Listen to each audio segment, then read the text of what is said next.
جی بالکل، اس وقت گرکی ہاسپٹل میں موجود ہوں اور ورلڈ ریکارڈ ایک قائم کیا سائبر نائف، ایک مشین جو ڈاکٹر عامر عزیز لے کے آئے اے پی پی سے۔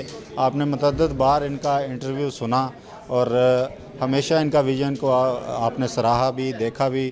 موسٹ جو دیکھے جانے والے پروگرام ہیں ایسوسیٹڈ پریس آف پاکستان میں، ان میں سے ایک ڈاکٹر عامر عزیز کا بھی ہے۔ پاکستان کے بڑے سرجن ہیں، گرکی ہاسپٹل کے روح رواں ہیں اور ایک نئی جدت پاکستان میں لانے والے ہمیشہ سے پروفیسر عامر عزیز صاحب ہیں۔ ڈاکٹر صاحب بہت شکریہ آپ کے وقت کا۔ سائبر نائف کے ذریعے 60 ٹیومر آپ لوگوں نے ختم کر دیے، ایک میریکل کہا جا رہا ہے اس کو، میڈیکل ہسٹری کا کیا کہتے ہیں، کتنے خوش ہیں اس پہ؟ بسم اللہ الرحمن الرحیم۔ آپ لوگوں کا شکریہ، آپ تشریف لائے۔ دیکھیے، کام اللہ لیتا ہے، ہماری صرف ایماندارانہ کاوش ہونی چاہیے اللہ کے لیے، اور ایک اچھی ٹیم ہونی چاہیے۔ تو ہماری ٹیم میں ڈاکٹر عائشہ اس مشین کو چلا رہی ہیں اور نئی نئی جدتیں پیدا کر رہی ہیں۔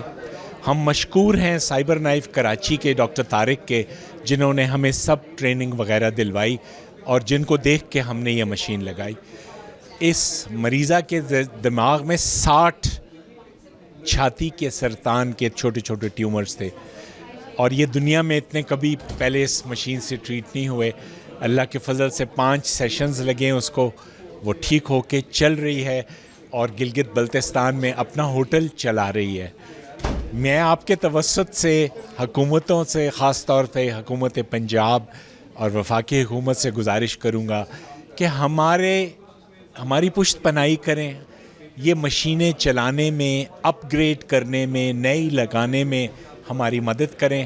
اور میں آپ کو صرف یہ ضمانت دیتا ہوں کہ کراچی سینٹر سے انشاءاللہ ہم بہت آگے نکل جائیں گے انشاءاللہ۔ ڈاکٹر صاحب یہ بتائیے گا کہ گرکی ہاسپٹل کا بھی نام تھا آپ کی وجہ سے، ہڈیوں کے حوالے سے، اب یہاں پہ ہیلتھ کارڈ پہ جو ہے وہ آپ لوگ کر رہے ہیں، سائبر نائف پہ بھی دل کا بھی شروع کر دیا ہے، اس کا مجھے بتائیے گا کہ کون کون سے نئے منصوبے ہو رہے ہیں؟ سب سے پہلے جی ہم لوگ چاہ رہے تھے کہ اس علاقے میں ہارٹ کے مریضوں کا کوئی علاج نہیں تھا، تو ہم نے وہ کاوش شروع کی۔ اللہ نے ایسے بندے بھیج دیے جنہوں نے ڈونیشنز دیں اور اپنے بزرگوں کے نام پہ تھیٹر وغیرہ بن گیا۔ میں یہ بتاتا چلوں کہ ہمارا ہارٹ کا سرجن ڈاکٹر اسرار احمد مرحوم کا پوتا اور میرے کلاس فیلو ڈاکٹر عارف اسرار کا بیٹا، اور ہم نے اللہ کے حکم سے ہارٹ کی سرجریز بھی شروع کر دی، اینجیوگرافی، سٹینٹنگ، اینجیوپلاسٹی سب شروع ہو گئی۔ اور یہ بھی ہیلتھ کارڈ پہ؟ یہ ہیلتھ کارڈ پہ ہے جی۔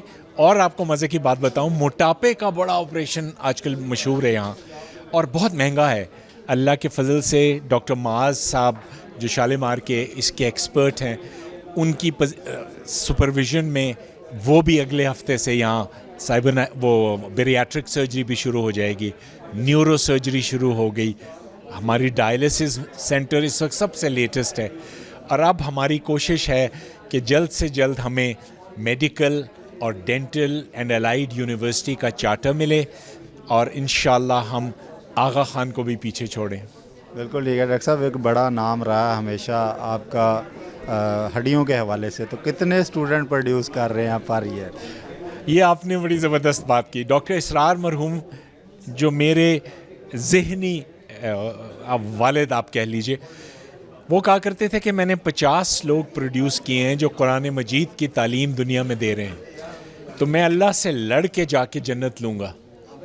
میرے اب تک 200 آرتھوپیڈک سرجنز اللہ کے فضل سے یہاں گرکی سے پروڈیوس ہو چکے، جو پورے ملک میں باہر جا کے بھی زبردست کام کر رہے ہیں۔ تو مجھے امید ہے کہ اللہ پاک میری اس پہ ضرور بخشش کرے گا۔ ہم پاکستان کا سب سے بڑا سینٹر ہے آرتھوپیڈکس اور اسپائن کا، جو بین الاقوامی طور پہ بھی مانا جا رہا ہے۔ ایک وقت میں 50 بچوں کی ٹریننگ ہو رہی ہے، اور میری پوری ٹیم 6 پروفیسرز ہیں، 6 ایسوسیٹ، 6 اسسٹنٹ پروفیسر۔ اللہ کے فضل سے بیسٹ ٹریننگ ہو رہی ہے، اور ہمیں بیسٹ سینٹر کا ایوارڈ بھی مل گیا ہے، اور انشاءاللہ جو ہمارا حساب ہوگا کہ میں نے تمہیں یہ علم دیا تھا، تم نے آگے کس کو دیا، الحمدللہ ہم سرخرو ہیں۔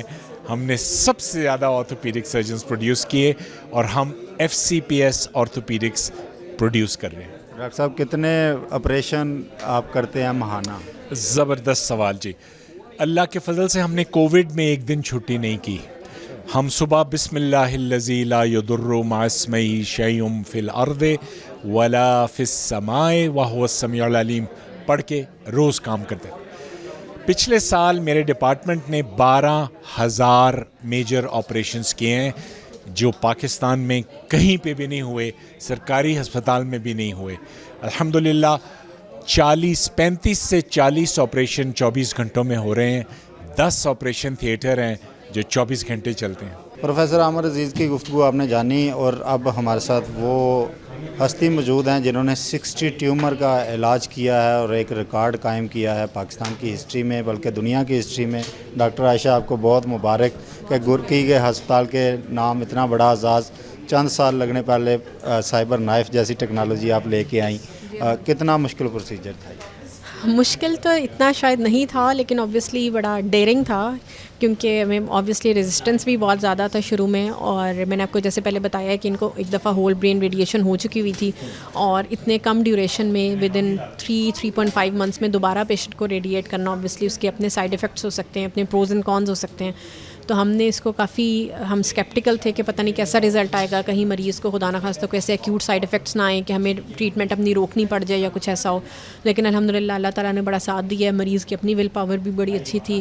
پھر ہم نے پلان کے اندر کافی پیچیدگیاں تھیں جو ہم نے پلان کسٹمائزیشن ان کی ہے. تو الحمدللہ آپ کے سامنے ہے کہ مریض کو 1-1.5 سال ہو گیا تقریباً, تو ابھی تک ہم نے ایسا کوئی acute neuro cognitive dysfunction report نہیں کیا. اچھا ڈاکٹر صاحب, مجھے یہ بتائیے گا کینسر اسپیشلسٹ کی حیثیت سے کہ یہ کینسر آج کل اتنا بڑھ کیوں گیا ہے, کازز کیا ہیں اس کی وجہ؟ سر اس میں بیسیکلی 2-3 کازز ہیں. جو موسٹ کامن کاز ہے وہ یہ کہ ارلی ڈیٹیکشن ہو گئی ہے. اس سے پہلے تک شاید ہم ارلی سٹیجز پہ کینسر کو پکڑتے نہیں تھے, لیکن اب رسائی چونکہ ایک پیشنٹ کی ٹرشری ہاسپٹل میں زیادہ کوئک ہو گئی ہے, تو ہم اس کینسر کو ارلی سٹیجز پہ پکڑ لیتے ہیں. پہلی بات یہ. دوسری بات یہ کہ آبویسلی ہم جتنی نیوکلیئر پاور کی طرف جا رہے ہیں ورلڈ وائڈ ہماری, تو اس کے اندر ہماری جو بیک اینڈ ریڈیشنز ہیں ان کا بھی ایک پوٹینشیل رول ہے کینسر ڈیولپ ہونے میں. تیسری جو سب سے زیادہ امپورٹنٹ چیز ہے وہ ہمارا جو ڈائٹری ماڈیفیکیشنز ہیں, ہماری جو روزمرہ کی زندگی کے لائف سائیکلز ہیں ہمارے, اور یہ سارے لائف سٹائلز ہیں بیسیکلی, یہ ساری چیزیں مل ملا کے, اور چند ایک 5-10% رول ہمارے جینیٹکس کا بھی ہے کہ جس میں ڈی این اے کے لیول پہ جا کے اس کے اندر پیچیدگیاں اور چینجز کر رہا ہے, تو وہ الٹیمیٹلی مینیفیسٹ کرتے ہیں پھر کینسر کی ڈیولپمنٹ کو. دوسرا یہ بتائیے گا کہ آج کل سروائیکل ویکسین کا جو اس پہ بڑے سوالات اٹھ رہے ہیں. کچھ کہتے ہیں کہ یہ یورپ کی پیداوار ہے, اور دوسرا لوگ کہتے ہیں کہ شاید آبادی میں جو اضافہ پاکستان میں ہو رہا ہے اس کو روکنے کے لیے ہے. طرح طرح کی چائے مگوئیاں ہیں. کتنا اس میں آپ ایز اے کینسر اسپیشلسٹ کیا کہتے ہیں؟ سر دیکھیں وہی بات ہے کہ جب تک کوئی چیز ٹیسٹ اینڈ ٹرائی نہ کی جائے اس کے بارے میں کہنا مشکل ہے. لیکن پوائنٹ یہ ہے کہ یہ ویکسینیشن امپورٹڈ ہے, اوبویسلی ہم نے خود سیلف جنریٹ تو بنائی نہیں ہے, ہم اس کے خود مینوفیکچرر نہیں ہیں. اگر ہم ویسٹرن ڈیٹا سے کمپیئر کریں تو یہ سروائیکل کینسر کی جو ویکسینیشن ہے یہ بہت سالوں سے ان پیشنٹ پاپولیشن میں ینگ بوائز اور گرلز دونوں میں ہی لگائی جاتی ہے. اور جہاں تک آپ کا سوال ہے کہ یہ فرٹیلیٹی کے پوائنٹ آف ویو سے کتنا ہے, تو سر اس میں کوئی بھی فرٹیلیٹی میں کمی رپورٹ نہیں کی گئی ہے ایون ان ویسٹرن پاپولیشن. پہلی بات. دوسری بات یہ کہ سر یہ جو ویکسینیشن ہے یہ HPV جو ہیومن پیپیلوما وائرس ہے, اس کے سارے اسٹرینز جو کینسر کازنگ ہیں اور جو نان کینسر کازنگ بھی ہیں, ایون جو واٹس وغیرہ کاز کرتے ہیں, یہ ان سب کے اگینسٹ ہے, جس کے اندر ہیڈ اینڈ نیک کینسرز ہیں, اسکن کینسرز ہیں, اینل کینسرز ہیں, سروائیکل کینسرز ہیں. تو یہ ویکسینیشن انشاءاللہ ان سب کے اگینسٹ ہمیں ایک کور دے گی. جو آپ ریڈیشن سے علاج کرتی ہیں, ریڈیشن کا کوئی سائیڈ افیکٹ بھی ہے؟ بالکل سر, ڈیپینڈ کرتا ہے کہ آپ نے کتنی ڈوز دی ہے, کس پیشنٹ میں دی ہے, کس آرگن پہ دی ہے, اور بہت امپورٹنٹ ہے کہ ہم نے والیوم بیسڈ ڈوز پرمیسیبل ہے یا نہیں ہے, تو ہم نے ان کنسٹرینٹس کے اندر رہتے ہوئے ڈوز دینی ہوتی ہے. یہ جو رشیا نے دعویٰ کیا کہ ہم نے علاج دریافت کر لیا ہے, اس پہ ظاہر ریسرچز جاری ہیں, ان کے اس دعوے پہ کیا؟ سر جب تک ریسرچ کا کوئی اسٹرانگ ایویڈنس نہیں آتا نا, تب تک کچھ کہنا مشکل ہے. تو ابھی میرا خیال ہے لیٹس ویٹ اینڈ واچ. ابھی تک ویسے گائیڈ لائنس میں ایسی کوئی چیز نہیں ہے. Thank you so much.